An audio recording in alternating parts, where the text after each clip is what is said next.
Hello అండి మిసేశ్రావు. బంగ్లాదేశ్లో అల్లకల్లోలంగా ఉంది. భారతీయులు ఎవ్వరూ బయటకు రావద్దని చెప్పి ఆదేశాలు జారీ చేశారు. అసలు బంగ్లాదేశ్ ఆ పరిస్థితిలోకి రావడానికి కారణం ఏంటి? బంగ్లాదేశ్ అసలు భారతదేశం నుంచి విడిపోయే రోజుల్లో ఏం జరిగింది అనే దాని మీద ఎగ్జాక్ట్గా మనకి సమాచారం అందించడానికి అప్పట్లో స్టూడెంట్గా ఉన్నటువంటి నడింపల్లి సీతారామరాజు గారు బంగ్లాదేశ్ ప్రాంతంలో ఆయన గ్రౌండ్లో ఆయన తిరిగారు. అప్పట్లో అసలు ఏం జరిగింది అనేది గ్రౌండ్ రిపోర్ట్ తీసుకునే ప్రయత్నం చేద్దాం. ప్రస్తుతం మన దగ్గర ఇంటర్వ్యూ ఇవ్వడానికి వచ్చారు. ప్రత్యేకమైనటువంటి ఇన్విటేషన్ మేరకు ఆయనతో ఇంటరాక్ట్ అవుదాం. సార్ నమస్తే. నమస్కారం అండి. సార్ మీరే బంగ్లాదేశ్లో ఎగ్జాక్ట్గా ఏం జరిగింది గ్రౌండ్లో అని చెప్పడానికి ప్రత్యక్షంగా మీరు స్టూడెంట్ రోజులు అక్కడ ఉన్నారు కాబట్టి అసలు ఏం జరిగింది ఆ రోజుల్లో?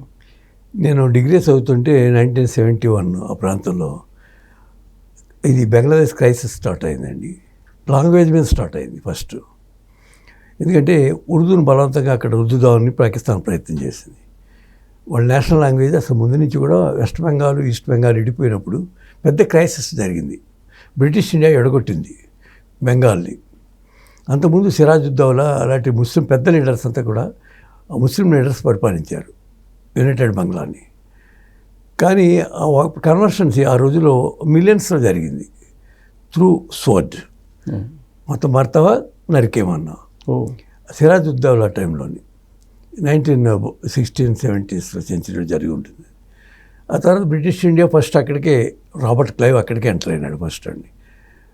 వాళ్ళు ఎక్కడో అమెరికాను వెళ్ళటానికి ఇండియాను కనుక్కోవటానికి వచ్చి కొలంబస్ వెళ్ళి అమెరికాలో దిగాడు ఆయన. కానీ ఇండియా లేదు.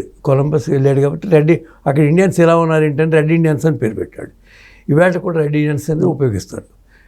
అటువంటి ఇండియాకి బ్రిటిష్ వాళ్ళు తిరిగి ఫ్రెంచ్ వాళ్ళు, బ్రిటిష్ వాళ్ళు, స్పానిష్ వాళ్ళు అందరూ ప్రయత్నం చేస్తే మొత్తాన్ని బ్రిటిష్ వాళ్ళు సాధించారు. అంచేతనే బ్రిటిష్ ఇండియా ముందు స్టార్ట్ అయింది కలకత్తాలో నుండి. ఆయన రాబర్ట్ క్లైవ్ అని వీధిలో తిరుగుతున్న రౌడీ ఎలిమెంట్ని తీసుకొచ్చి షిప్ ఎక్కించేశారు బలవంతంగా పేరెంట్స్ ఇంగ్లాండ్ నుంచి. ఆ షిప్లో అంతా ఆర్మీ ఉంది. అలాగే వ్యాపారం చేసేవాళ్ళు ఉన్నారు, వ్యాపారానికి వచ్చేటువంటి వాళ్ళు ఉన్నారు. అంటే ఇండియాని కనుక్కోవటం కోసం వచ్చినటువంటి ఆ టీము ఫస్ట్ ఎంటర్ అయింది బెంగాల్లో. బెంగాల్ కోస్ట్ దగ్గర నుంచి వచ్చేప్పటికి దిగినటువంటి దాంట్లో ముందు రాబర్ట్ క్లైవ్ ఎవరైతే బ్రిటన్లో వేగబాండ్గా ఉండి తిరుగుతూ దేశదిమ్మరిగా ఉన్నాడో, రౌడీ ఎలిమెంట్గా ఉన్నాడో వాడే దానికి ఆ టీంకి నాయకత్వం ఇచ్చి షిప్ అంటే 2-3 నెలలు పట్టి ఉంటుందండి ఇంగ్లాండ్ నుంచి రావడానికి. వచ్చేప్పటికి వాడే లీడర్ అయ్యాడు ఇందులో షిప్లో వచ్చినటువంటి వాడు. అక్కడికి వచ్చి దిగి మొత్తం వ్యాపారం మొదలుపెట్టారు వాళ్ళు. నెమ్మదిగా వ్యాపారంలోకి ఎంటర్ అయినటువంటి వాళ్ళు ఒక చిన్న ఏరియాని క్యాప్చర్ చేశారు. వాళ్ళ దగ్గర గన్స్ ఉన్నాయి, మన దగ్గర కత్తులు, కటార్లు, డాళ్ళు, బాకులు, బళ్ళాలు, ఈ గుర్రాలు, ఏనుగు తప్ప ఏమి లేవు. మన దగ్గర ఉన్నటువంటి గన్స్ కూడా పౌడర్తో కొట్టి పిరంగిలే ఉన్నాయి తప్ప అది కూడా అంతకుముందు వచ్చినటువంటి ఏదైతే ఉన్నారో ఇక్కడికి దాడి చేసినటువంటి వాళ్ళు పూర్వం దాడి చేసినటువంటి ముస్లిమ్స్ కానీ లేకపోతే వాళ్ళకి ముందు వచ్చినటువంటి వాళ్ళు కానీ పట్టుకొచ్చినటువంటి అని వాళ్ళంతా ఇటు నుంచి వచ్చారు, ఆఫ్ఘనిస్తాన్ నుంచి వచ్చినటువంటి. అలాగే చెంగీస్ ఖాన్ కానీ అలాగే అలెగ్జాండర్ కానీ త్రూ పెషావర్ నుంచి వచ్చినటువంటి వాళ్ళు. ఇంకో రూట్ లేదండి. ఇప్పుడంటే ట్రయాంగిల్ వచ్చింది అది అప్పుడు అది లేదు. అది షిప్లోంచి వచ్చినటువంటి వాడు రాబర్ట్ క్లైవ్ ఆక్యుపై చేసుకున్న తర్వాత అతనే ఫస్ట్ ఎంట్రీ. వైస్రాయ్ అతను ఫస్ట్ వచ్చినటువంటి వాడు కాబట్టి వ్యాపారించి వచ్చి మొత్తం బెంగాల్ ఆక్రమించారండి.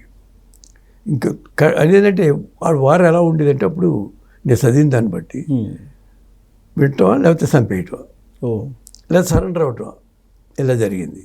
మొత్తాన్ని క్యాప్చర్ చేశాడు, బెంగాల్ క్యాప్చర్ చేశాడు. అలా ఎంట్రీ అయినటువంటి వాళ్ళు నెమ్మదిగా ఒక్కొక్క ఏరియాస్ని ఆక్యుపై చేసుకుంటా వాళ్ళని సరెండర్ చేసుకుంటా వాళ్ళు రాజులు ఏంటంటే వాళ్ళు కొంచెం నీతిగా ఉన్నారు. బ్రిటిష్ వాళ్ళు కూడా నీతిగా ఉన్నారు, కలుపుకున్నారు. వాళ్ళు చాలా వరకు వచ్చినటువంటి రిఫార్మ్స్ ఎన్నో వచ్చినాయి. బెంటింగ్ రిఫార్మ్స్ వచ్చినాయి, అలాగే రకరకాల మెకాలే రిఫార్మ్స్ వచ్చినాయి.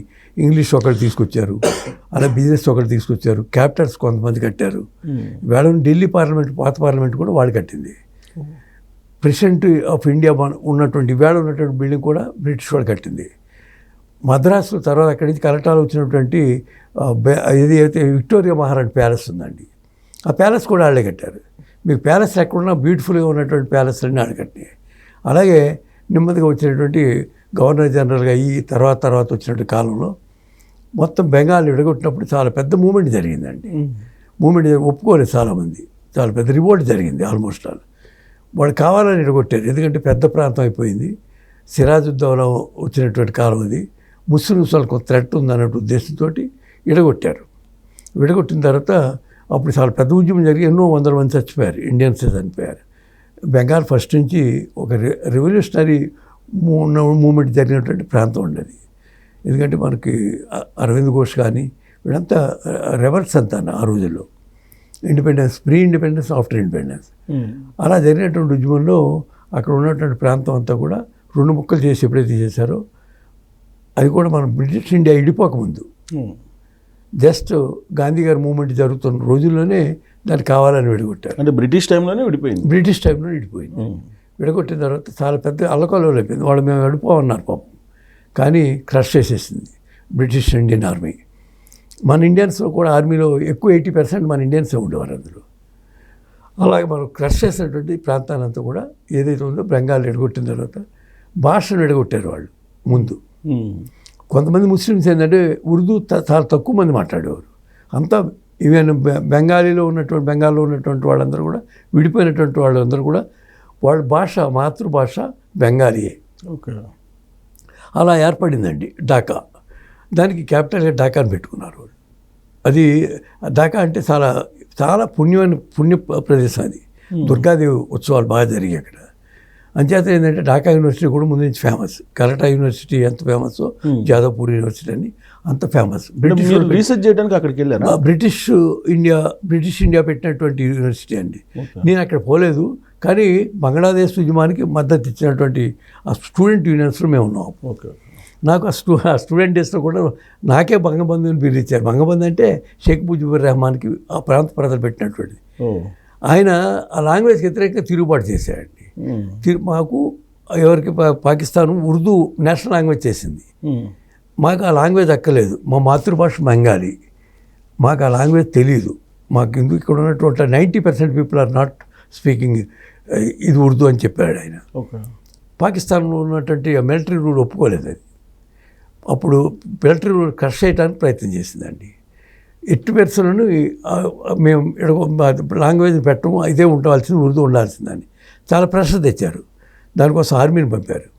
ఆర్మీని పంపించినప్పుడు జనరల్ జియాజీ అని దానికి ఆర్మీకి ఇది పాకిస్తాన్ ఆర్మీకి ఆయన లీడర్గా ఉన్నాడు. అక్కడ లీడర్గా ఉండి అంటే ఆయన army chief Pakistan, east Pakistan అంటే తూర్పు పాకిస్తాన్, పశ్చిమ పాకిస్తాన్ అంటే ఇప్పుడున్న పాకిస్తాన్. ఓకే.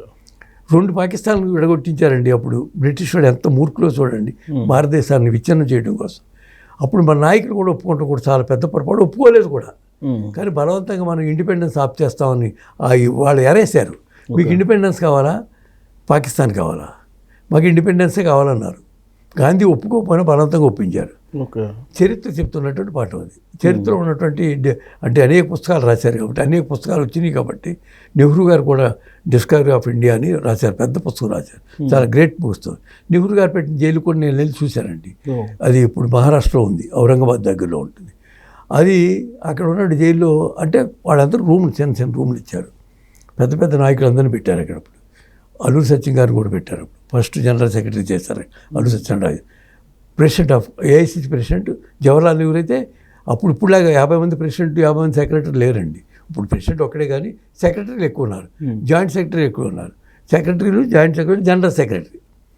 అప్పుడు అల్లూరి సత్యనారాయణ గారు జనరల్ సెక్రటరీగా ఉన్నారు. ఆయన కుమారుడే బోస్, మన రాజీవ్ గాంధీ ఫ్రెండ్. నెహ్రూ గారి కాలం నుంచి అలా కంటిన్యూ అవుతోంది ఆ ఫ్రెండ్షిప్. ఆయన ఎంపీ చేశాడు, తర్వాత ఇక్కడ మినిస్టర్ చేశాడు బోస్ గారు, లేరని కాలం చేశారు ఆయన కుమారుడు. ఆయన అండమాన్ జైల్లో ఉన్నాడు. అండమాన్ జైల్లో ఉన్నప్పుడు ఆయన పుస్తకం ఒకటి రాశాడండి, బెంగాల్లో ఆ పరిస్థితుల గురించి రాశాడు. ఆయన చాలా భక్తంగా రాశారు. ఆయన జైలు జీవితానంతా. అది వాల్కాసే గంగా అని ఒక పుస్తకం రాశారు. ఆయన జీవిత చరిత్ర కూడా రాశారు అక్కడ ఉండగానే. ఆయనకి అసలు తెలుగు తప్ప ఏ భాష రాదు. ఆ జైల్లో ఉన్నప్పుడే యావజ్జీవ గారికి అరెస్ట్ చేశారు. ఆయన జైల్లో ఉన్నప్పుడే బెంగాలీ నేర్చుకున్నారు, ఇంగ్లీష్ నేర్చుకున్నారు, హిందీ నేర్చుకున్నారు. వాల్గాసే రాహుల్ సాంకృత్యాన్ని రాసినటువంటి గ్రంథాన్ని ఆయన తర్జుమా చేసి వాల్గాసే గంగా అని పేరు పెట్టి రాశారు. అది అంటే వాల్గా అంటే రష్యాలో ఉన్నది, గంగా నది మన ఇండియాకి, రెండు పవిత్ర నదులు. ఈ రెండు కలిసినాయి కాబట్టి గొప్ప దేశాన్ని సృష్టించడానికి అవకాశం వచ్చి వాళ్ళ మద్దతు ఇచ్చారు మనకి. అంచేత ఆయన కమ్యూనిస్ట్ ఇన్ఫ్లుయెన్స్ ఉంది కాబట్టి ఆ రోజుల్లో ఆ పుస్తకం రాశారు ఆయన. ఆ సాంకృత్యాన్ని అంటే 30 లాంగ్వేజ్ల భాషలు వచ్చిండు ఆయన. ప్రపంచం అంతా తిరిగినటువంటి ఫస్ట్ యాత్రికుడు ఆయన పుస్తకం రాశారు. అంచేత మనకి బెంగాల్ గురించి ఎక్కువ తెలుసు, ఆ ప్రాంతం గురించి తెలుసు ఆయన రాసిన పుస్తకం ద్వారా. కానీ కొన్ని ఈ మధ్యకాలంలో కొంతమంది ఏమంటారంటే అసలు పాకిస్తాన్ని విడగొట్టడానికి నెహ్రూనే కారణం అని అంటారు. నెహ్రూ కన్నా ముఖ్యంగా గాంధీ గారు ఆయన విడగొట్టడానికి ఒప్పుకోలేదండి, చాలా సత్యాగ్రహం కూడా చేశాడు. నెహ్రూ గారు ఏంటంటే ఏదో ఒకటి కాంప్రమైజ్ కావాలని మౌంట్ బాటన్ను పట్టుబట్టాడు ఆయన, ఇవ్వకపోతే మీకు రాదు అని.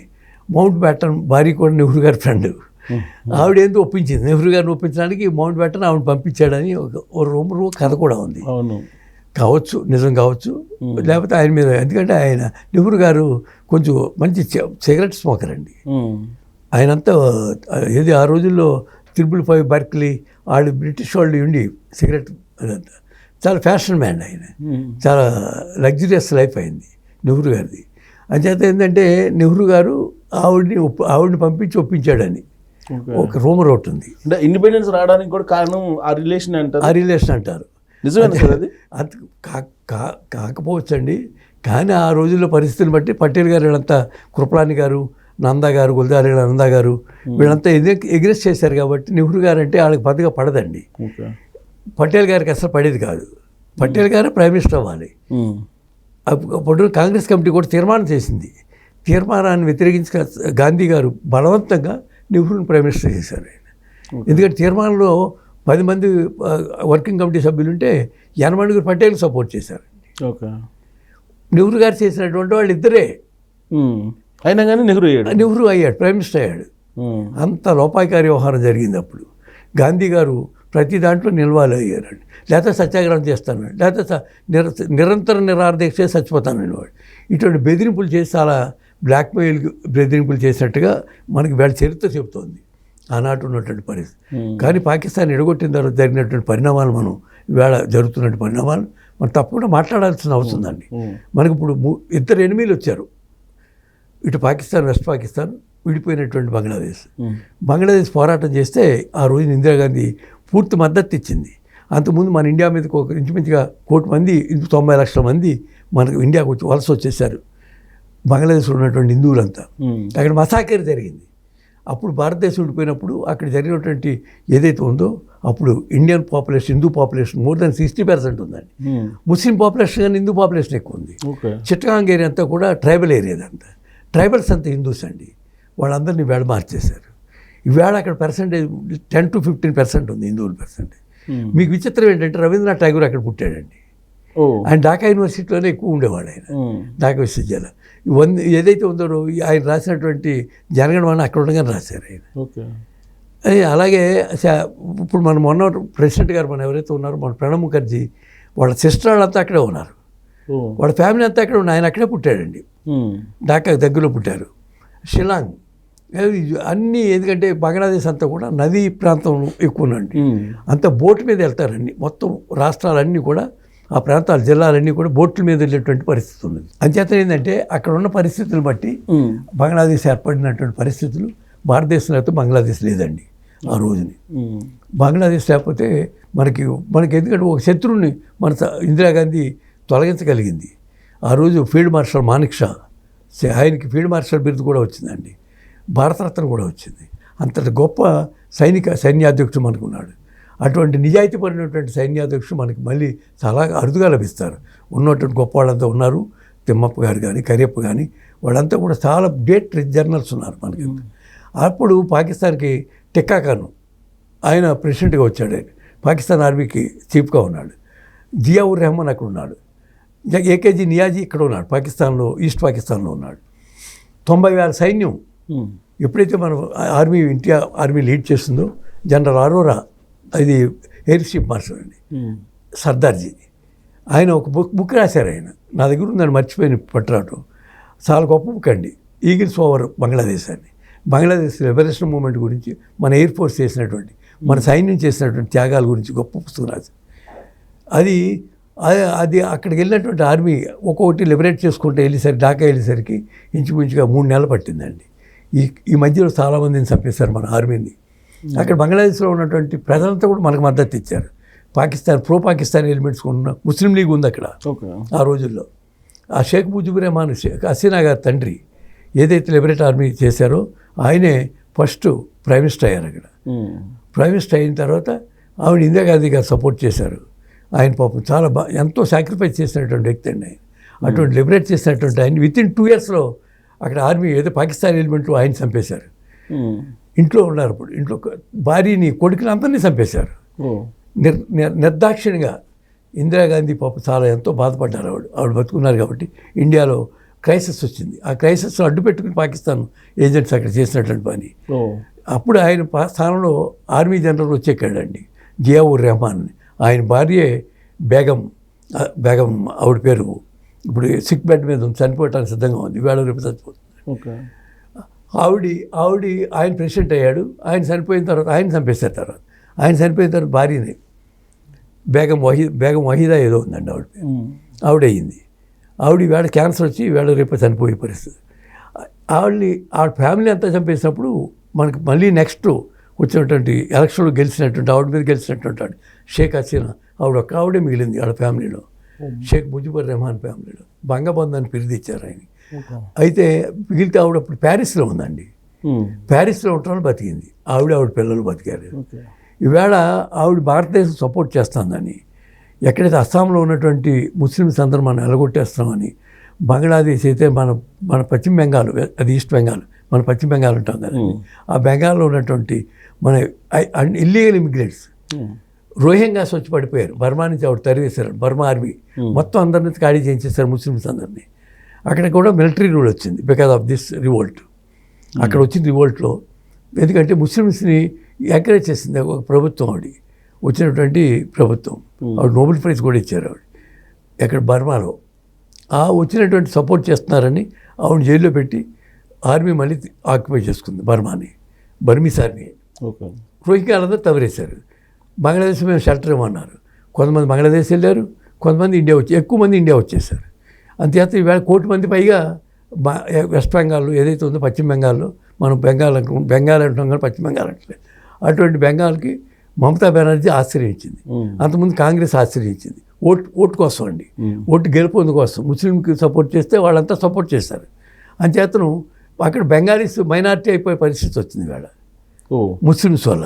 ముస్లిం మెజార్టీ ఒకప్పుడు 5 to 10% విడిపోయినప్పుడు ఉన్న పర్సంటేజ్ ఈవేళ 28-30% అయిపోయిందండి. రీసెంట్ లెక్కల ప్రకారం ఏదైతే వచ్చారో రోహింగ్యాస్ వచ్చారో వాళ్ళ తర్వాత వచ్చిన తర్వాత నియర్లీ 48% అయిందని ఒక అంచనా. ఓకే, 48% కోసం మమతా బెనర్జీ కనీసం వాళ్ళ ఓటుతో గెలవడం కోసం మమతా బెనర్జీ అంటే ఆవిడ కాంగ్రెస్ రెబల్. ముందు కాంగ్రెస్, ఇందిరాగాంధీ టైంలో, రాజీవ్ గాంధీ టైంలో కాంగ్రెస్. ఇప్పుడు మళ్ళీ ఈవేళ రెబల్ అంటే ఆవిడ పెళ్లి చేసుకోలేదు, ఆవిడ బ్యాచులర్ అండి. సాక్రిఫైస్ లీడరే, కానీ ఇది ఏదైతే ఉందో తప్పుడు ఆలోచనలతోటి వాళ్ళు సపోర్ట్ చేస్తుంది ఈవేళ కూడానండి. దీన్ని నెగ్లెక్ట్ చేసింది బీజేపీ. అంచేత ఏంటంటే బీజేపీ కారణంగా మేము రివోల్ట్ చేసామని అక్కడ ఢాకా యూనివర్సిటీ స్టూడెంట్స్ చెప్పారు. ఆ యూనివర్సిటీ స్టూడెంట్స్ ఏదైతే ఉన్నారో ఆ నోబెల్ ప్రైజ్ వచ్చినటువంటి అమెరికన్ ఏజెంట్ ఆయన. ఇక్కడ నోబెల్ ప్రైజ్ మన వాళ్ళకి వచ్చిందన్న ఉద్దేశంతో అమర్త్సేన్కి వచ్చిందని ఆయన కూడా ఇచ్చారు. అప్పుడు కావాలని ఇప్పించారు. అది అమెరికా సపోర్ట్ తోటి. ఆయన పెట్టిన దాంట్లో ఏమీ లేదండి. ఆయన పేరు మీరు ఇందాక చెప్పారు, ఆయన పేరు ఇప్పుడు యూసఫ్, అది మహమ్మద్ యూసఫ్ ఏదో ఉంది ఆయన పేరు, మహమ్మద్ యూసఫ్. ఆ యూసఫ్ అనేటువంటి వాడు మైక్రో ఫైనాన్స్ పెట్టాడండి. మైక్రో ఫైనాన్స్ అంటే చిన్న బ్యాంకుల ద్వారా వడ్డీ లేనటువంటి రుణాలు ఇచ్చేటువంటి ఓ సిస్టమ్ పెట్టాడు. దాంతో చిన్న వ్యాపారస్తులు బెంగాల్లో పెద్ద ఒక మూమెంట్ కింద వచ్చి బెంగాల్ ఎకానమీ మారింది. దానికి ఆయన కారణం ఉద్దేశంతో నోబెల్ ప్రైజ్ ఉన్నటువంటి కొంత ప్రో అమెరికన్ లాబీ ఆయనకి ఇక్కడికి మనకి అమర్త్సేన్కి ఇచ్చామన్న ఉద్దేశంతో ఆయనకి ఇప్పించారు. ఇదంతా ఇంటర్నేషనల్ కాన్స్పిరసీ అండి. ప్రపంచవ్యాప్తంగా జరుగుతున్న కుట్రలో భాగమే. మనకి అప్పటి నుంచి ఇప్పటి వరకు కూడా స్టాలిన్ నుంచి అంతకుముందు లెనిన్ దగ్గర నుంచి ఇండియా అంటే అభిమానం ఉన్నటువంటి వాళ్ళు ఇవాళ కూడా పుతిన్ మనం సపోర్ట్ చేస్తున్నాడు. పుతిన్ గురించి నేను ఎగ్రెస్ చేస్తానని ఇవాళ ట్రంప్ అంటున్నాడు. ఇది ఇంటర్నేషనల్గా వచ్చినటువంటి కాన్సెప్ట్ కుట్రలో భాగమే ఇవాళ బంగ్లాదేశ్ వస్తున్నటువంటి రివోల్ట్ అండి. కానీ బంగ్లాదేశ్లో అల్లర్లు రావడానికి కారణం జన్జెడ్ అనేది పెట్టారు, అంటే కరప్షన్కి వ్యతిరేకంగా అని చెప్తున్నారు. అసలు వాస్తవానికి ఏంటంటే కరప్షన్కి వ్యతిరేకంగానే వచ్చింది.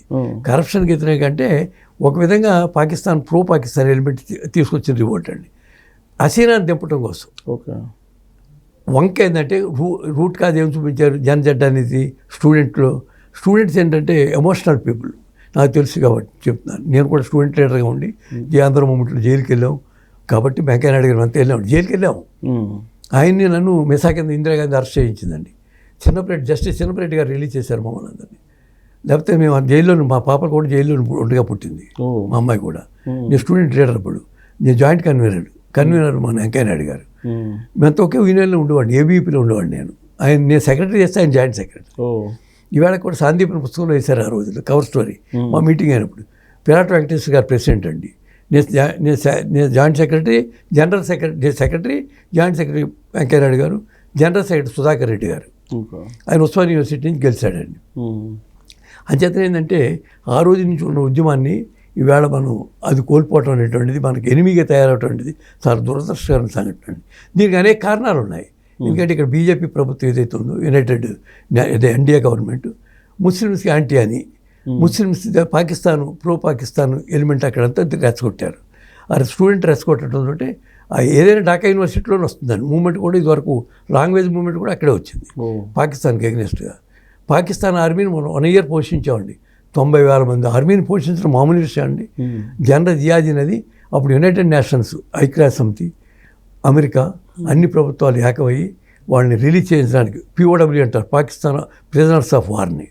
ఆ వార్గా వాళ్ళు పట్టుకున్నటువంటి సరెండర్ అయిపోయారు. మొత్తం ఢాకాకు వచ్చేప్పటికి సరెండర్ అయిపోయారు పాకిస్తాన్ ఆర్మీ అంతా. ఈలోగా మన వాళ్ళంతా సాక్రిఫైస్, చాలామంది చనిపోయారండి. ఎందుకంటే అప్పుడు చనిపోయినటువంటి వాళ్ళు కొన్ని 100 మంది 1000 మంది చనిపోయారు ఇండియన్ ఆర్మీ. ఇంత సాక్రిఫైస్ చేసి వేళ మనకు వచ్చి మళ్ళీ ఒక ఎనిమిది క్రియేట్ చేసుకున్నాం. రావడానికి కారణం ఏంటంటే వాళ్ళు పాకిస్తాన్ ఏంటంటే పాకిస్తాన్ అటాక్ చేయటం, అదొక కారణం.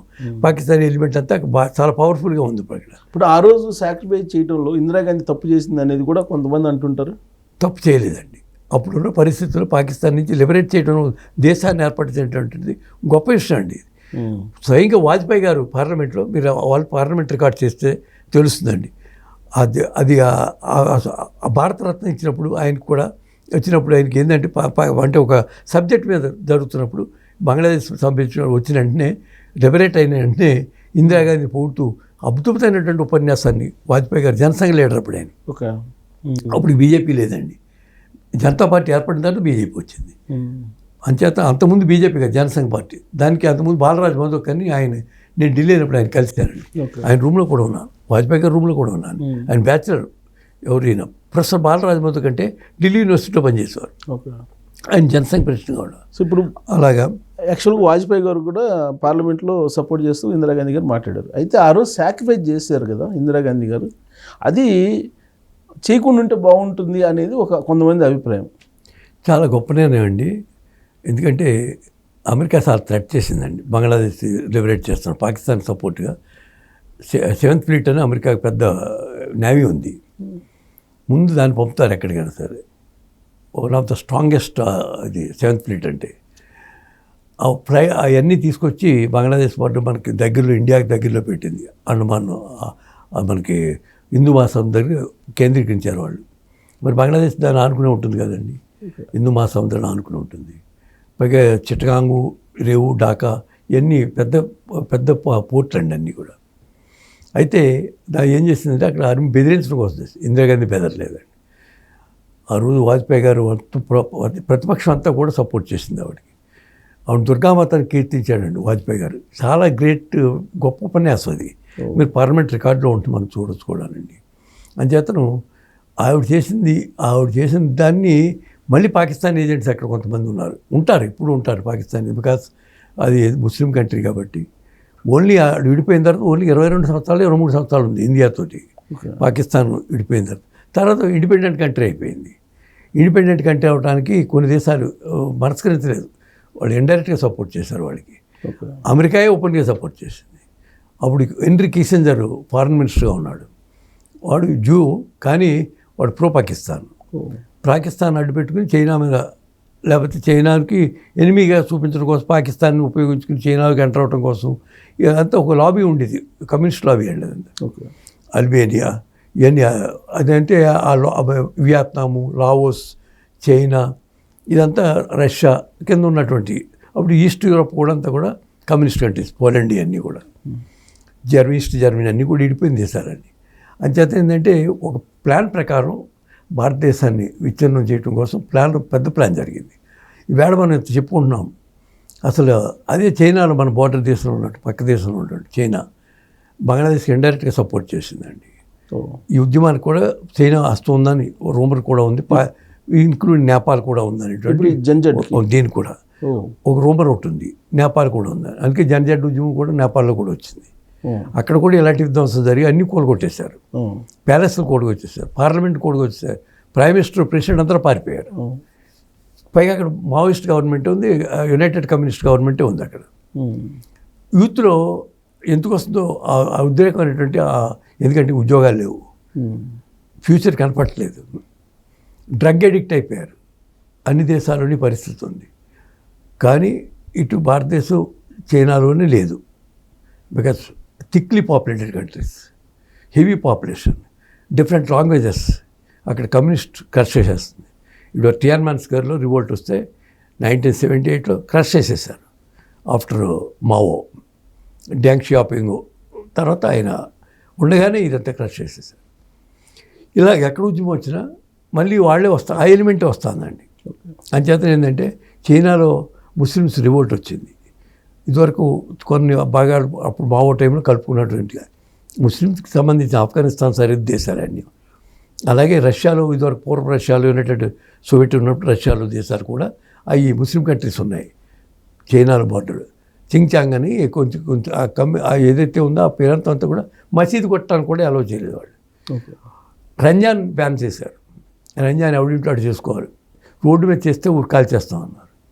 మసీదులు కూలగొట్టేశారు, మసీదుల్లో మైకులు పీకేశారు కల్చరల్ రెవల్యూషన్ వచ్చినప్పుడు. ఆ తర్వాత కూడా స్ట్రాంగ్ గవర్నమెంట్ ఉండాలండి, ఉన్నప్పుడు ఇటువంటి తలెత్తు. అలాగా ఇప్పుడు మోడీ గారు చేస్తున్నారు.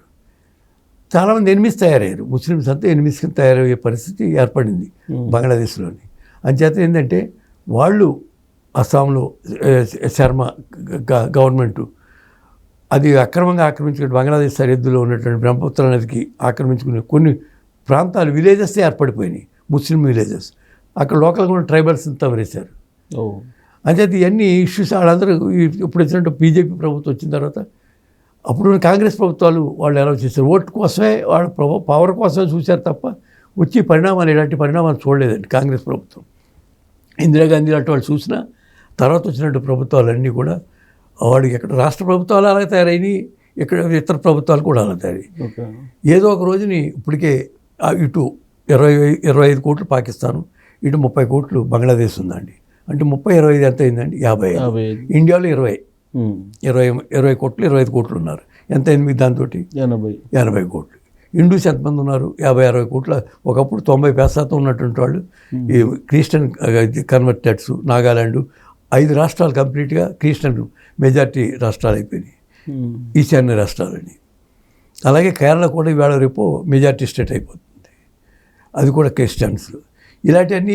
కానీ క్రిస్టియన్స్ థ్రెట్తో ఉన్నటువంటి దేశాలు, చాలా దేశాల్లో క్రిస్టియానిటీ స్లోగా ఇవన్నీ చాలా దేశాల్లో చూసినట్టు అబ్జర్వ్ చేసినటువంటిది చర్చిలు అమ్మేస్తున్నారు. జర్మనీలో అయితే పెద్ద మూమెంట్ కింద నడుస్తుంది, రష్యాలోని ఇస్కాన్ మూమెంట్, శ్రీకృష్ణ మూమెంట్.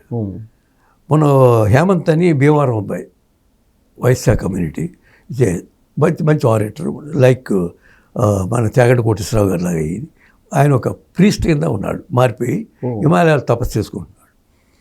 ఆయన చెప్పాడండి, ఆయన మధ్యన ఆయన అడగటానికి వచ్చాడు, నేనున్నాను నిన్న మొన్న. ఆయన అడిగారట, భగవద్గీత చెప్పమన్నారు, చెప్పాడండి. మీరు మా దేశం తీసుకెళ్తాం, జర్మన్స్ వచ్చి మా భగవద్గీత రోజు మాకు నచ్చలేదు, మాదే బాగా చెబుతున్నారు. ఇక్కడ కొన్ని విలేజెస్ ఏర్పడిపోయినాయి, హిందూ విలేజెస్, ఓల్డ్ టైప్ అనమాట. ఆవులు పెంచుతున్నారు, ఆ టైప్లో పాలు పిచ్చుతారు, దూడ కాసుకొస్తారు, పిల్లలకి ఇవన్నీ చెప్తారు. రిచెస్ట్ కంట్రీ కాబట్టి ప్రాబ్లం లేదు, కాబట్టి ల్యాండ్ ఎక్కువ ఉంది, జనాభా తక్కువ ఉన్నారు. మనకి జనాభా ఎక్కువ ఉన్నారు, ల్యాండ్ తక్కువ ఉంది. అంచేత కొన్ని ఆ రేషియోస్ మారిపోయినాయి కాబట్టి. అలాగా అమెరికాలో నేను చూసిన చాలా సేల్ ఫర్ చర్చ్ ఇలాంటివన్నీ వచ్చినాయి. ఇంకా మనకి ఇక్కడ ఎందుకంటే ఎక్కడైతే మన ఎటువంటి ఇబ్బందులు ఉన్నామో మనం ఇజ్రాయెల్కి దగ్గర అవటం ఈ ముస్లిం కంట్రీస్కి, పాకిస్తాన్కి వీళ్ళకి ఎవరికి ఇష్టం లేదండి. అందుచేతనే ఇప్పుడు ముస్లిం కంట్రీస్కి ఎప్పుడైతే బంగ్లాదేశ్లో రివోల్ట్ వచ్చిందో ప్రత్యేకంగా సెలెక్ట్ చేసుకుని ముస్లిం డామినేటెడ్ కంట్రీస్ అన్నీ నిన్నటితో అయింది మోడీ గారి పర్యటన. వాళ్ళందరూ కూడగట్టుకుంటూ వస్తున్నాడు. జోర్డాన్లో ఉన్నటువంటి దేశంలో ఉన్నటువంటి ఆ దేశ రాజు హుస్సేన్, ఆయన 20వ వారసుడు, 22వ వారసుడు ఎవరికి, మహమ్మద్ ప్రవక్తకి. ఆయన మహమ్మద్ ప్రవక్త వారసుడు అండి. అక్కడికి వెళ్ళి కలిశాడు. ఆయన స్వయంగా కారు నడుపుకొచ్చి మోడీ గారిని తీసుకెళ్ళాడు. ఆయన మార్చుకుంటూ వస్తున్నాడు. ఇక్కడేమో మనకి ఎనిమిస్ క్రియేట్ చేసుకుంటూ వస్తుంది Pakistan. It's a dangerous signal for India. ఇదని చేత ఏంటంటే టిట్ ఫర్ టాక్ట్. మోడీ గారు ఫారిన్ పాలసీ సగ్గా డీల్ చేస్తున్నాడు. అదే బాగుంది అనుకున్న పరిస్థితుల్లో కావాలని పాకిస్తాన్ ఎలిమెంట్. పాకిస్తాన్ మద్దతు ట్రంప్ ఏమన్నాడండి, మనకి పాకిస్తాన్ మన అటాక్ చేసినప్పుడు ఇండియా నేనే యుద్ధం ఆప్ చేశాను, నాకు నోబెల్ ప్రైజ్ ఇవ్వాలండి. వాడు బఫూన్ అని చాలా అట్లో కూడా కామెంట్ వచ్చింది, చాలా అట్లో పేపర్స్లో వచ్చిందండి. బఫూన్ ప్రెసిడెంట్ మాకు వచ్చాడు. కానీ ఆయన ఆ ప్రెసిడెంట్ గారు అమ్మాయి మన ఇండియాలో ఒక వివాహం జరిగితే ఆ వివాహానికి వచ్చాడు ఆయన. ఒక పక్క రిలేషన్స్ డెవలప్ అవుతున్నాయి. పైగా ఆయన సంబంధించినటువంటి రియల్ ఎస్టేట్ అండి. ట్రంప్ బిల్డింగ్ యునైటెడ్ నేషన్ నేను ఎప్పుడు 2019 వెళ్ళినప్పుడు ఆయన టవర్స్కి వెళ్ళాను. ట్రంప్ టవర్స్ అని ఉన్నాయి. యునైటెడ్ నేషన్ ఎదురుగానే ఉంటుంది. ఆ రియల్ ఎస్టేట్లో కట్టిన బిల్డింగ్స్ అన్ని. ఇప్పుడు ముంబైలో సైట్ తీసుకున్నాడు, అప్పుడు తీసుకున్నాడు. హైదరాబాద్లో కూడా తీసుకున్నాడు. అంచేత ఏంటంటే వాడు ఏమి మాట్లాడుతున్నాడు, ఏం మాట్లాడో తెలియదు. అంచేత ఏంటంటే మళ్ళీ బంగ్లాదేశ్ సపోర్ట్ చేశాడు. యూనస్ను పంపించినాడు వాడే. ఏదో అమెరికన్ ఫారెన్ పాలసీ క్షణానికి మారిపోతుంది. ఇప్పుడు యాంటీ రష్యా. ఇప్పుడు రష్యా మనం సపోర్ట్ చేసింది కాబట్టి మనం బంగ్లాదేశ్ లిబరేట్ చేయగలిగాం ఆ రోజుని. లేకపోతే ఆ రోజుని మనం లిబరేట్ చేయలేమండి. ఎందుకంటే అప్పుడు గోర్బచేవ్ ఉన్నాడు. గోర్బచేవ్ కమ్యూనిస్ట్ కంట్రీ అప్పుడు. ఇప్పుడంటే మళ్ళీ కేజీబీలో ఉన్నటువంటి ఆయన ఇప్పుడు 6వ ప్రెసిడెంట్ అయ్యాడు. ఆగస్ట్ పుతిన్ కేజీబీ నుంచి వచ్చాడండి. అంచేత ఏంటంటే మనకి బంగ్లాదేశ్ ఒక కొత్త ఎనిమీ క్రియేట్ అయ్యింది. ఆవిడ తవరేసినట్టు ఆయన ఆస్తులన్నీ నాశనం చేశారు. షేక్ ముజిబుర్ రహమాన్ లైబ్రరీ అంతా నాశనం చేశారు. మనం కట్టించినటువంటి మాన్యుమెంట్స్ అన్నీ తీసేశారు. ఆ వార్కి సంబంధించినటువంటి అన్నీ నాశనం చేస్తే ఇంకేముంటుందండి. నెక్స్ట్ జనరేషన్ వచ్చే జనరేషన్ అక్కడ జరిగినటువంటి మసాకర్ తెలియదు కదా, మానవ హత్యాకాండ తెలియదు కదా, ఎలా తెలుస్తుంది? అవును. అంచేత ఇండియా అనేటువంటి దేశం స్ట్రాంగ్గా లేకపోతే వచ్చే పరిణామాలు మనకి ఏదైతే ఉన్నాయో, America foreign policy worst policy అండి. ఇప్పుడు ఏదంటే రిపబ్లికన్ పార్టీ వచ్చింది, వాళ్ళు ప్రో వార్స్, వాళ్ళకి యుద్ధాలు ఉంటే మంచిది ఆయుధాలు అమ్ముకోవడానికి.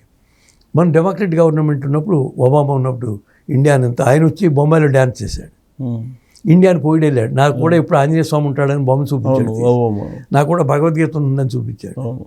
ఇలాగా వాడు క్షణానికి మారిపోయే ఫారిన్ పాలసీ వచ్చారు. రిపబ్లికన్స్ వస్తే ఎప్పుడు నాట్ ప్రో ఇండియా అండి, వాళ్ళు ప్రో పాకిస్తాన్.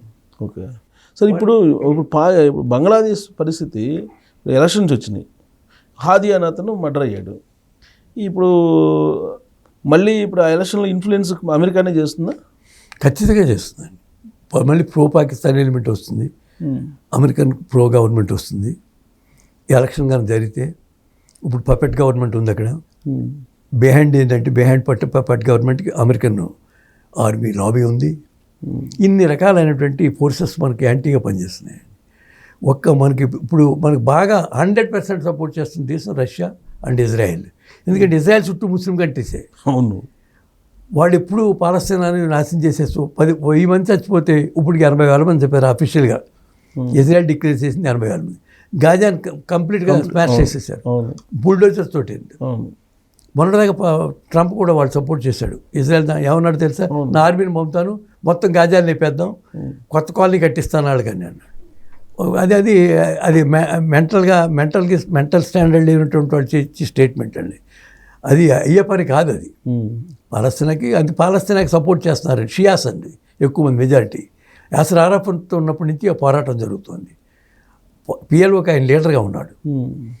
ఏమండి అక్కడ Iraq, Syria and Iran and Palestine. Only Shias. Okay. Anti వాళ్ళు ఏంటంటే మళ్ళీ యాంటీ పాకిస్తాన్ వాళ్ళు. షియాస్ మళ్ళీ షియాస్ అంతా, ఎందుకంటే పాకిస్తాన్లో షియాస్ అంతా తవరేశారు. పెషావర్లో అటాక్ చేసి చంపేశారు చాలామంది షియాస్. ఓకే. సున్నీస్కి షియాస్కి పడదు. మన హైదరాబాద్ అంతా సున్నీస్, ఇండియా అంతా సున్నీస్. ఓకే. ఒక లక్నోలో ఉన్నారు షియాస్.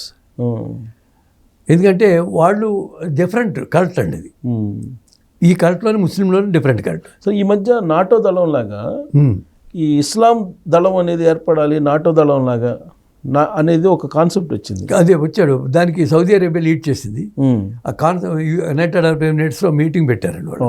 మీటింగ్ పెడితే వాళ్ళంతా తీర్మానం చేసుకున్నారు, మనకు ఆర్మీని పెట్టుకోవాలి ఇస్లాం ప్రొటెక్ట్ చేసుకోవడానికి. కానీ ఇప్పుడు ఇస్లామే పెద్ద థ్రెట్ అయిందని మొత్తం ప్రపంచం అంతా వ్యాఖ్యానిస్తుంది. మనంతా మన హిందూయిజంలోకి వెళ్ళకపోతే, హిందువుని సపోర్ట్ చేయకపోతే మొత్తం మనం నాశనం అయిపోతాం. ఓకే. క్రైస్తవ ఒక బైబిలే చెప్పాడు, ఇండియన్లో కావాల్సినంత ఫిలాసఫీ ఉంది, మీరు ఏ చదవలేదు కాబట్టి మీకు తెలియదు. బైబిల్ తప్ప ఇంకో గ్రంథం లేదు, వాళ్ళకి ఖురాన్ తప్ప ఇంకో గ్రంథం లేదు. మనకు ఎంతో కల్చర్ ఉన్నటువంటి కంట్రీ, దాన్ని ప్రొటెక్ట్ చేసుకోవాలని అన్ని దేశాల్లో ఉన్నటువంటి ఇస్కాన్ కానీ ఇతరత్ర ప్రో ఇండియన్స్ కానీ ప్రో ఫిలాసఫర్ మన ఎవరైతే ఆనాటి నుంచి మ్యాక్సిమం దగ్గర నుంచి జర్మనీలో ఉన్న ఎవరైతే ఉన్నారో అప్పుడు నేను సపోర్ట్ చేస్తూ వస్తున్నారు. వాళ్ళందరినీ కూడగట్టుకోవాలి. అటువంటి ఎంత కూడా ఈవేళ ఒక మిషన్ భారతదేశానికి సపోర్ట్గా పనిచేస్తుంది. యునైటెడ్ నేషన్స్లోనూ అన్ని దేశాల్లో ఉందండి. ఇప్పుడు మోడీ లాంటి వాళ్ళు లేకపోతే, ఇటువంటి వాడు గట్టి వాళ్ళు లేకపోతే, మోడీ ఏంటంటే ఇది బ్యాచిలర్, ఆయన పెళ్లి చేసుకున్న బ్యాచిలర్ ఆయన, అర్థమైందండి. అంచేత ఏంటంటే అటువంటి స్ట్రాంగ్ లీడర్ లేకపోతే, కానీ కొన్ని విషయాల్లో ఆయన ఏదంటే రూట్గా ఉన్నాడనేటువంటి టాక్ కోట్ వచ్చింది. కానీ రూట్గా ఉండాలండి. ఆ విషయాల్లో రూట్గా లేకపోతే, పరిపాలకుడు లేకపోతే చాలా అనర్థం జరుగుతుంది భారతదేశానికి. ఇప్పుడు ఏదైతే ఫోర్సెస్ ఉన్నాయో కొత్తగా, ఇప్పుడు లాస్ట్ 70s వరకు ఒక మూమెంట్ నడిచిందండి. 70s తర్వాత వచ్చినటువంటి నక్సలైట్ మూమెంట్ మళ్ళీ వేరు. అంతకుముందు ప్రో కమ్యూనిస్ట్ మూమెంట్ వచ్చింది. సిపిఎం విడిపోయిన తర్వాత కూడా జ్యోతిబసు గారు 25 సంవత్సరాలు ముఖ్యమంత్రిగా పనిచేశాడు. అలాగే కేరళలో అయితే కాంగ్రెస్ లేకపోతే కమ్యూనిస్ట్ గవర్నమెంట్. అలాగే త్రిపురలో చాలా కాలం ఉంది. ఇవాళ త్రిపురలో బీజేపీ గవర్నమెంట్ ఊహించలేదు. అలాగే మమతా బెనర్జీ వచ్చిందని ఊహించలేదు. ఇదివరకు సిపిఎం పాకెట్స్ అన్నీ వాళ్ళు బీజేపీకి వెళ్ళిపోయినాయి. అలాగే రేపు కేరళలో కావచ్చు. ఇవన్నీ ఇప్పుడు 16-17 రాష్ట్రాలు బీజేపీకి కంట్రోల్లో ఉన్నట్టు రాష్ట్రాలు. ఇలాగా దీనికి మద్దతుగా మనకి ఏంటంటే ఒక గట్టిగా నిలబడిన దేశాలు రష్యా అండ్ ఇజ్రాయెల్. సో ఇప్పుడు హాదీని చంపేశారు కదా అక్కడ, ఇది అవును ఢాకా యూనివర్సిటీ. అవును, అది ఒక ముసుకేసుకొచ్చి వచ్చి బండి మీద వచ్చి బుల్లెట్ మీద దేని మీద వచ్చి మీటింగ్ అవుతుంటే కాల్చి ఆయన పట్టుకోలేదండి, కావాలని పట్టుకోలేదు. ఇది ప్రో పాకిస్తాన్ ఎలిమెంట్ చేసింది, కానీ బీజేపీ చేయించిందని వాళ్ళు అంటున్నారు ఇండియా చేయించింది. No, that is not correct అండి. ఇండియా చేయిస్తే ఇంకా క్రైసిస్ ఎక్కువ అవుతుంది. మన క్రైసిస్లో చాలామంది హిందువులు చంపేశారు, వందలాది వేలాది మంది చంపేశారు. ఎన్నో ఊళ్ళన్నీ తగలబెట్టేశారు, అక్కడి నుంచి పారిపోయారు చాలామంది. ఇవన్నీ గమనించాలండి. భారతదేశం నిలకడగా ఉండాలంటే స్ట్రాంగ్గా ఉండాలి. స్ట్రాంగ్గా ఉండాలంటే ఎకానమీ స్ట్రాంగ్గా ఉండాలి. ఎకానమీ స్ట్రాంగ్గా ఉండాలంటే ఆర్మీ స్ట్రాంగ్గా ఉండాలి. ఆర్మీ స్ట్రాంగ్గా ఉండాలంటే ఒక బలమైనటువంటి ప్రభుత్వం. పుతిన్ ఏ విధంగా కంట్రోల్ చేశాడు రష్యాని, నెతాన్యాహు ఏ విధంగా కంట్రోల్ చేశాడు ఇజ్రాయెల్ని, అలాగే కొన్ని దేశాల్లో ఉన్నటువంటి స్ట్రాంగ్ లీడర్స్ ఉన్నారు, ఆఫ్రికాలోని, ఏషియాలోని, అలాగే యూరోప్లో ఉన్నారు. అటువంటి లీడర్స్ మనకి ఉన్నప్పుడు గవర్నమెంట్ ఏదైనా సరే మన భారతదేశాన్ని ప్రొటెక్ట్ చేసుకోవాలి. కాబట్టి బంగ్లాదేశ్ ఇన్సిడెంట్ మనం స్వయంగా చూస్తున్నాం. కాబట్టి అక్కడ కంప్లీట్గా ఒక ఫ్యామిలీని నాశనం చేసేసారు. దేశం కోసం పోరాడినట్టు, దేశం కోసం సాక్రిఫైస్ చేసినట్టు షేక్ ముజిబుర్ రహమాన్ కుటుంబాన్ని అంతం చేసేసారు. షేక్ హసీనా వేడొచ్చి ఇప్పుడు ఆశ్చర్యం కోరింది భారతదేశంలో ఆవిడ. అలాగా అమెరికా నుంచి పాకిస్తాన్ నుంచి పారిపోయినటువంటి వాళ్ళందరూ ఇదివరకు ఆయన కూడా ఇంగ్లాండ్ పారిపోయి చాలా కాలం ఉన్నాడు ముషరఫ్. అలా అదేవిధంగా కమ్యూనిస్ట్ దేశాల నుంచి పారిపోయింది గ్యుయాన్ వాంతు అని వియత్నాం నుంచి పారిపోయి అటువంటి వాళ్ళందరికీ అమెరికా ఆశ్రయించిందండి. అలాగే ఎంతోమంది ఎన్నో దేశాల నుంచి ఇటువంటి పారిపోయిన వాళ్ళందరికీ అక్కడ ఆశ్రయించింది. ఈవేళ నిజంగా పాకిస్తాన్కి సపోర్ట్ చేస్తే మనకి ఈవేళ నిలకడలేనటువంటి అక్కడ ప్రభుత్వాలు ఎప్పుడు ఏ విధంగా మారుతాయో తెలియదు. రిలీజియస్ ఫ్యాసిస్టుల చేతుల్లోకి వెళ్ళకూడదండి, ఫ్యానటిక్స్ చేతుల్లోకి వెళ్ళకూడదు ఏ దేశం అయినా కానీ. అలా అయితేనే స్వాతంత్రాన్ని కాపాడుకోగలుగుతాం. గాంధీ నెహ్రూలు చేసినటువంటి కొన్ని తప్పులు, అన్ని తప్పులు చేయలేదు, కొన్ని తప్పులు చేశారు. చేసినటువంటిది పటేల్ లాంటి నాయకత్వం లేకపోవటం మన దురదృష్టం అండి. పటేల్కి వారసుడు అదే గుజరాత్ నుంచి వచ్చినటువంటి మోడీ ఎవరైతే ఉన్నారో నేను ప్రొటెక్ట్ చేస్తాను, భారతదేశాన్ని కాపాడుతాను అన్న శపథం తీసుకున్నాడు. కాబట్టి ఇప్పుడున్న పరిస్థితుల్లో అటువంటి లీడర్ భారతదేశానికి కావాలండి. సో ఇప్పుడు యుద్ధం వచ్చే అవకాశం ఉందా సార్? యుద్ధం వచ్చే అవకాశం బంగ్లాదేశ్ రూపంలో పాకిస్తాన్ రెచ్చగొడుతుంది కాబట్టి యుద్ధానికి ఛాన్సెస్ ఉంటాయా? ఎనీ టైం రావచ్చండి ఎలిమెంట్. ఎందుకంటే ఒక ఎలిమెంట్ ఎక్కడైనా క్రియేట్ అయితే దాని యొక్క ప్రభావం తప్పనిసరిగా ఉంటుందండి. వాళ్ళు తీసుకునే యాక్షన్స్ బట్టి ఉంటుంది. అది బంగ్లాదేశ్ వచ్చిన మూమెంటు చాలా విధ్వంసకరమైనటువంటి మూమెంట్ అండి. షేక్ ముజిబుర్ రెహమాన్ అంటే ఆల్మోస్ట్ మనకి గాంధీ, నెహ్రూ హయాంలో అలాంటి లీడర్స్ ఎవరైతే ఉన్నారు. బంగ్లాదేశ్ యుద్ధంలో ఇందిరాగాంధీ లీడర్ ఎలా ఉన్నారు. ఈవేళ పాకిస్తాన్తో జరిగినటువంటి యుద్ధాల్లో ఎవరైతే లాల్ బహదూర్ శాస్త్రి సాక్రిఫైస్ చేశారు, అప్పుడు జరిగినటువంటి యుద్ధాల్లో అన్నింటిలో కూడా ఎలాంటి లీడర్స్ ఉన్నారు. ఇప్పుడు మోడీ కూడా అలాంటి ఉన్నారు. ఏదో ఒకటి మనం ఫేస్ చేయకపోతే వచ్చి చాలా పెద్ద సీరియస్ క్రైసిస్ ఉంటాయండి. భారతదేశానికి ముప్పు ఉంది. ఆ ముప్పును తట్టుకోవాలంటే యునైటెడ్గా ఉండాల్సిన పరిస్థితి భారతదేశంతో ఒకే తాటి మీద ఉంటేనే భారతదేశాన్ని మనం కాపాడగలుగుతాం. అంతే భారతదేశం స్ట్రాంగ్ అవ్వాలంటే, ఎందుకంటే భారతదేశం ఇప్పుడు మనం స్ట్రాంగ్ అవుతుంది అన్ని విధంగా. మనం ఇప్పుడు $1 ట్రిలియన్ క్లబ్లోకి వెళ్ళిపోయాం. అలాగే ఫైనాన్షియల్గా బాగా సెటిల్ అయ్యాం. స్టార్టప్ కంపెనీస్ అన్నీ ఇండియా అంతా ఏర్పడినాయి. అనేక దేశాల్లో ఉన్నటువంటి ఎన్నో దేశాల్లో ఈవేళ ముస్లిం కంట్రీస్ కానీ యూరోప్ కానీ మనం సపోర్ట్ చేస్తాం. మన మన మన మన స్టూడెంట్స్ మనం ప్రొడ్యూస్ చేసినటువంటి ఏదైతే ఉందో టెక్నాలజీ కనుక ఉన్నటువంటి స్టూడెంట్స్ అంతా అక్కడ ప్రొటెక్ట్ చేస్తూ అక్కడ ఉద్యోగాలు వచ్చినాయి అందరికీ. ఈవేళ అమెరికాలో మొత్తం లీడ్ చేస్తుంది. నాకు తెలిసి అంతా కూడా ఎక్కువ మంది ఇండియన్స్ అక్కడ, తర్వాత రష్యన్స్ కూడా ఉన్నారు, అలాగే చైనీస్ ఉన్నారు, అలాగే యూరోపియన్స్ ఉన్నారు.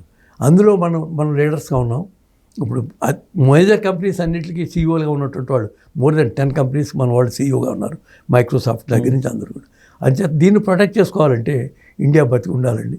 ఇండియా బతికి ఉండాలంటే పక్కన ఉన్నటువంటి ఎనిమీస్ ఎవరైతే ఉన్నారో వాళ్ళు కంట్రోల్ చేసి విధంగా యూరోప్ అంతా కానీ లేకపోతే యునైటెడ్ నేషన్స్ కానీ అదేవిధంగా అమెరికా కానీ ముందుకు రావాలి. అటువంటి ఎలిమెంట్ని క్రష్ చేసేయాలండి, లేవకుండా చేయాలి. యుఎస్ నాతో సపోర్ట్ చేయడం చాలా బిగ్గెస్ట్ మిస్టేక్. ఆయన ఏదో ట్రంప్ అనుకుంటున్నాడు ఏదో నేను ఫారెన్ పాలసీలు సక్సెస్ అయ్యాను, ఆయనే పొగుడుంటుంటాడు. ఎవరు కూడా పొగడరు ఇందులో. అలాన్ మస్క్ అని ఒక ఆయన ఉండేవాడు మొన్నటి వరకు. వాడు ఇది కారు, అది ఎలక్ట్రిక్ కారు క్రియేట్ చేస్తున్నాడు. ఆయన ఒక $10 మిలియన్ $1 మిలియన్ ఆయన ఫండ్ కింద ఇచ్చారు రిపబ్లిక్ పార్టీ ఫండ్, అదే ట్రంప్ నెగ్గటానికి ఆయనే తీసేశాడు. అంచేత ఇటువంటి మెంటలీ డిజార్డర్ ఉన్నటువంటి ప్రెసిడెంట్ అన్ని దేశాలు వస్తున్నారు. అన్ని దేశాలందరూ బెస్ట్ ఎగ్జాంపుల్ పాకిస్తాన్ అండ్ ఇది బంగ్లాదేశ్ అండి. యుఎస్ కూడా వాడే ఎలిమెంటే. అమెరికా పర్టికులర్గా భారతదేశాన్ని టార్గెట్ చేస్తున్నట్టు మీకు అనిపించట్లేదా? భారతదేశం అంటే ఫారెన్ పాలసీ అండి ఇది. భారతదేశం అంటే భారతదేశం ఉండాలంటారు వాళ్ళు. భారతదేశానికి వాళ్ళకి ఏదంటే ఒక ర్యాకెట్ లాగా ఉండాలని, వాళ్ళకి అనుకూలమైన దేశంగా ఉండాలని, అడుగులు మడుగులు వస్తారని. ఇప్పుడు మనకి ఎంతో సౌకర్యానికి పెట్రోల్ ఇస్తుంది. మన పెట్రోల్ మనం ఎక్కువ ఖర్చు పెట్టి చేస్తున్నామని అంతకుముందు ట్రంప్ ముందు ప్రెసిడెంట్ అయినప్పుడు అన్నాడు అండి, పెట్రోల్ తాగేస్తాను భారతదేశం అంతా అని. అంచేత ఏంటంటే మనకి పెట్రోల్ తక్కువ రేటుకి మనకు కావాల్సినటువంటి క్రూడ్ అది అంతా కూడా రష్యా సప్లై చేస్తుంది. ఎన్నో విధాలుగా ఆదుకుంది. మన వేళ మనం అన్ని ఏదైతే మనం మిసైల్స్ కనిపెట్టామో రష్యా సపోర్ట్ తోటి, అన్నీ రష్యా ఇచ్చిన టెక్నాలజీతోటి మనం కనిపెట్టాం. అలాగే స్పేస్లోకి వెళ్తున్నామంటే రష్యా టెక్నాలజీ. ఒక్కటి కూడా మన అమెరికా ఇవ్వలేదండి. అమెరికాకి ఎక్కువ వచ్చిన ఆయుధాలు ఇచ్చింది పాకిస్తాన్కి ఇచ్చింది. అంచేత ఇప్పుడు యుఎస్ లాంటి పపెట్ గవర్నమెంట్ని అమెరికా సపోర్ట్ చేయకుండా ఉంటే మంచిదని నా భావన అండి. సో ఫైనల్గా రీసెంట్గా పుతిన్ వచ్చి వెళ్ళిన తర్వాత జరిగినటువంటి పరిణామం కింద మనం బంగ్లాదేశ్ని తీసుకోవచ్చా? ఏదండి? పుతిన్ వచ్చి భారతదేశానికి వచ్చి వెళ్ళాడు కదా, అవును, దాని పరిణామం కింద తీసుకోవచ్చా? ఇప్పుడు వచ్చిన పరిణామాలు ఇంచుమించుగా అటువంటివేనండి. అటువంటివి కావచ్చు. మనం ఏది ప్రతిదీ కూడా డీప్గా ఆలోచించాలి. కాన్స్పిరసీ అనేటువంటిది ఎలా ఉంటుందో మనం ఎన్నో సంఘటనలు, ఎన్నో కాన్స్పిరసీ కేసెస్ ఎన్నో జరిగినాయి, కుట్ర కేసెస్ అన్నీ. అందులో ఇది కూడా భారతదేశాన్ని ఎందుకంటే ఫైనాన్షియల్గా ఎదగకూడదని, ఎకానమీ ఎదగకూడదని, అదొక ఏదైతే కల్చర్ని కాపాడుకోకుండా ఉండాలని, దానికి వారసత్వంగా వచ్చినటువంటి లక్షలాది సంవత్సరాలుగా వచ్చినటువంటి వారసత్వంగా వస్తున్నటువంటి కల్చర్ని దాన్ని పోగొట్టడం కోసం ఒక జరుగుతున్నటువంటి కుట్రలో భాగం కావచ్చు. కానీ అది ఒకటే కానీ మనం అనుకోవటానికి వీలేదు. అనేక రకాల శక్తులు దీంట్లో ఇన్వాల్వ్ అయి ఉంటాయి. Okay, right sir, thank you very much.